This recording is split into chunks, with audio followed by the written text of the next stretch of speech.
Marble weighs about 165 or so pounds a cubic foot, and so a small stone like this, it may not look that heavy, but it's very dense. Probably about 2 cubic feet, so the weight of this is probably over 300 pounds, even though it's a small stone. So I've been doing this for decades, so I have a lot of techniques that help, and so I'm going to go ahead and just start by moving this out of the way. And so what I'm going to do is move it in a cartwheel motion and just roll it right back.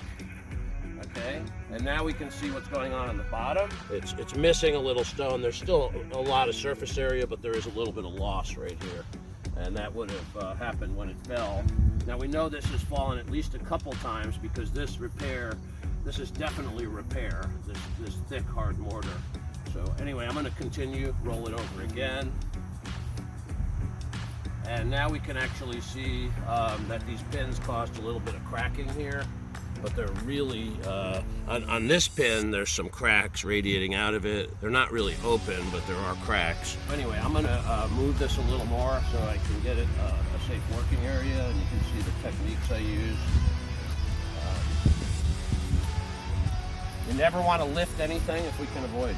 Okay, so now it's good and stable. It's sideways, out of the way for now.